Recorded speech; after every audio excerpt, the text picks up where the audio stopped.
আজকে যে মিটিংটা হয়েছে নিউ ডিস্ট্রিবিউটারদের জন্য, তো নতুনদের জন্য খুবই গুরুত্বপূর্ণ মেসেজ এটা। আর এটা শুধু ডিএক্সএনে না, আপনি সর্বোপরি নতুন কোনো কিছু যেই কোনো জিনিসই করতে যাবেন না কেন, আপনার বাধা আসবেই। এটা ভালো হোক বা ভালোটাইতেই বাধা আসে, মন্দটাতে কখনো বাধা আসে না। মন্দ জিনিসে বাধা কমই আসে, ভালো জিনিসে বাধা বেশি আসে। তো এগুলো আপনাকে বুঝতে হবে। আর যেটা আলামিন ভাই বলল যে আপনার রিলেটিভ, আপনার ভাই, আপনার বন্ধু, আপনার আব্বু আম্মু, যারাই আপনাকে বাধা দিতেছে, প্রথমে পজিটিভলি নেবেন যে তারা বাধা দিতেছে আপনার ভালোর জন্যই বাধা দিতেছে।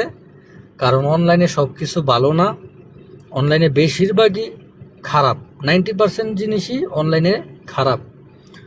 হয়তো হারাম জিনিস, হয়তো অবৈধ জিনিস, হয়তো প্রতারিত হবেন, নয়তো জুয়া লটারি এরকম টাইপের জিনিস বেশিরভাগই।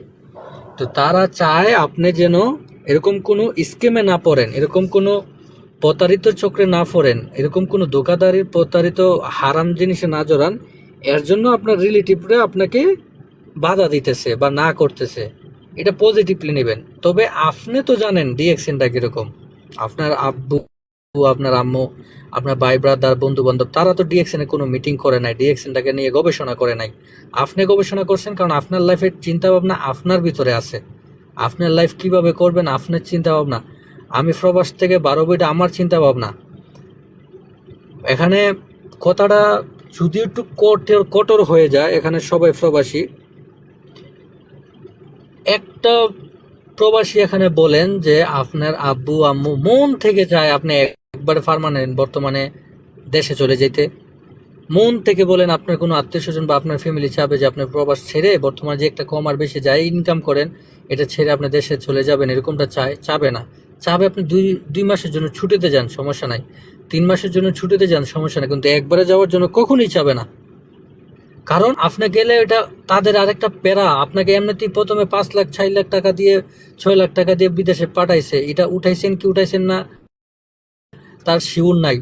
তারপরে আবার যদি দেশে যান, দলাম উঠাইছেন, আবার দেশে গেলেন, একবারে দেশে যাই কিছু করতে পারবেন বা পারবেন না, এটা বেশিরভাগই শিওর দেশে যাই কিছু করতে পারবেন না। তখন আপনার ফ্যামিলির টেনশন, আপনাকে আবার 5-6 লাখ টাকা দিয়ে কোথাও না কোথাও পাঠাতে হবে, কোনো না কোনো একটা পুঁজি দিতে হবে। তো একবারে যাইতে কারো ফ্যামিলি চাবে না, যতই আপনি ভালো হন না কেন, ফ্যামিলির একবার কলিজার টুকরাই হয়ে যান না কেন, সবাই ফ্যামিলির কলিজার টুকরা, কেউ ফ্যামিলির আলাদা জিনিস না। তো এটা চাবে না। তো আমরা চাই কি, আমরা যেন ফ্যামিলির সাথে থাকতে পারি, ফ্যামিলির সাথে থাকার পরেও আমাদের ইনকাম যেন বন্ধ না হয়। যে ইনকামের জন্য প্রবাস আসছি, এই ইনকাম তো ডিএক্সএনও আছে, এটা তো আমি জানি, আমার ফ্যামিলি তো জানে না। এটা তো আমি জানি, আমার বন্ধু বান্ধব যে আমাকে না করতেছে, যে আমাকে নেগেটিভ করতেছে, সে তো জানে না, আমি জানি।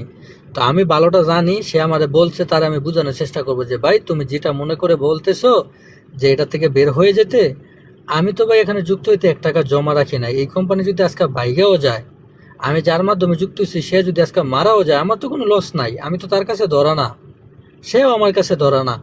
আমরা ঋণ মুক্ত বিজনেস। সে পলাই গেলে আমার কোনো লাভ নাই, আর আমি বিজনেস বন্ধ করে দিলেও তার কোনো লস নাই। তাই এখানে তো হারানোর কি আছে? হারানোর তো কোনো কিছু নাই। তুমি বলছো ধন্যবাদ তোমাকে, তুমি আমার কেয়ার করো, আমাকে পছন্দ করো, আমার আদর করো, এর জন্যই আমাকে বলছো যেন আমি কোনো আউটসাইডে, অবৈধ সাইডে যেন যুক্ত না হই। এই কেয়ার করার মাধ্যমেই তুমি আমাকে বলছো, ঠিক আছে ধন্যবাদ তোমাকে।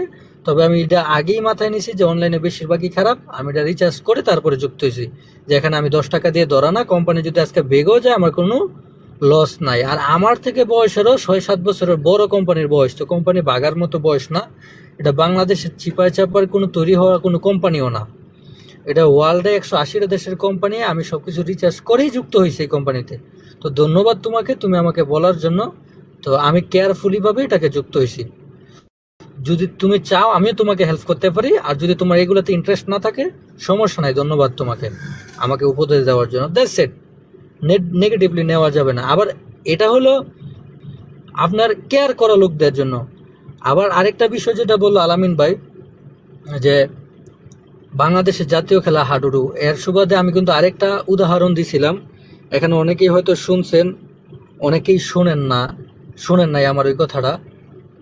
আবার আমি এটা রিপিট করি, ওই দিনকে বলতে চাইছিলাম, টাইমের জন্য বলতে পারি না, শেষ পর্যায়ে কথাটা মনে আসছে। তো যে কারণে বেশিরভাগ লোক আপনাদেরকে বাধা দেয়, নেগেটিভ করে। একটা তো গেল আত্মীয় স্বজন, আরেকটা হলো বাহিরের মানুষ, যেগুলো এমনিতেই চায় আপনি কোনো কিছু না করেন। এটা ওই উদাহরণ থেকে আপনি বুঝে যাবেন কেন বাঙালিরা মানুষের পিস পা টান দেয়। একটা যে ক্যারেট দিয়া কারখা নিয়ে যাইতেছিল, কারখা তো আমরা সবাই চিনি, ক্যারেট দিয়ে ক্যারেটে ভরে ভরে কারখা নিয়ে যেতেছিল এক দেশ থেকে আরেক দেশে শিপমেন্টের মাধ্যমে। ওই ওই জাহাজে, ওই কারখু জাহাজে সকল দেশের কারখা ছিল, 2 ক্যারেট 3 ক্যারেট করে করে। তো সকল দেশের কারখার যে ক্যারেটগুলো আছে, তাদের কারখার ক্যারেটগুলোর মুখগুলো ছিল বন্ধ, ঢাকা, সিল করা ছিল। শুধু বাংলাদেশের যে কারখাগুলো ছিল, ওই কারখার ক্যারেটগুলোর মুখ ছিল ওপেন, একদম উন্মুক্ত, খোলা, কোনো জালি নাই, কোনো কিছু নাই।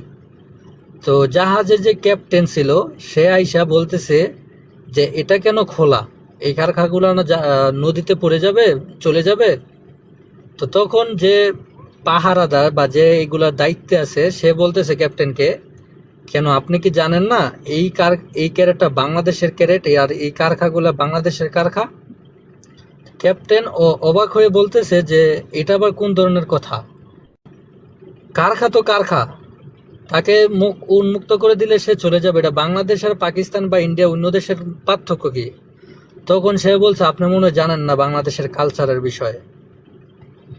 এই কারখা একটা যদি উপরে উঠতে চায়, নিচের কারখা আরেকটা টান দিয়ে অটোমেটিকলি নিচে নামায় দেয়। তো সেই সুবাদে তাদের মুখে কোনো ঢাকনা দেওয়া লাগে না, কোনো ঢাকনা দেওয়া লাগে না বা কোনো খাঁচা দেওয়া লাগে না। তারা এমনিতে চাইলেও উপরে উঠতে পারে না, কারণ তাদের কালচার এটা, তাদের রক্তে এটা, এটা কারখা হোক বা মানুষ হোক।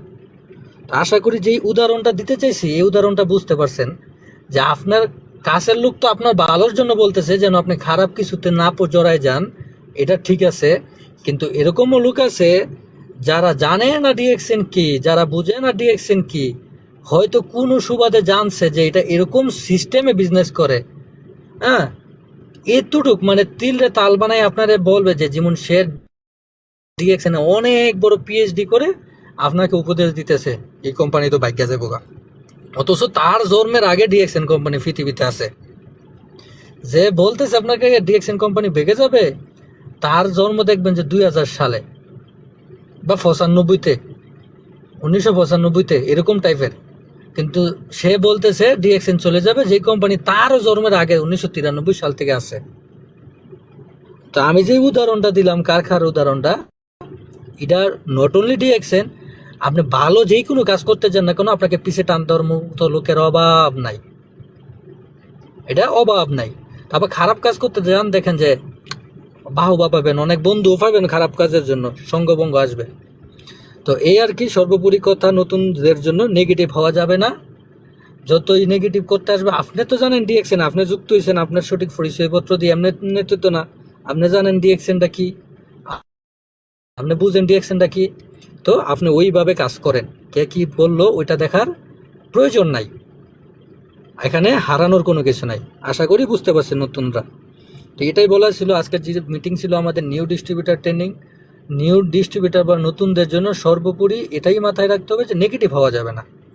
এখানে এটা কোনো জুয়ার সাইট না যে রাতারাত্রি অনেক কিছু হয়ে যাবে, আবার এরকম কোনো কিছু না যে পাওয়া যাবে না। আমরা পাইছি বিদায় আমরা কইতেছি, আমাদের লিডাররা পাইতেছে বিদায় বলতেছে। আশা করি বুঝতে পারছেন।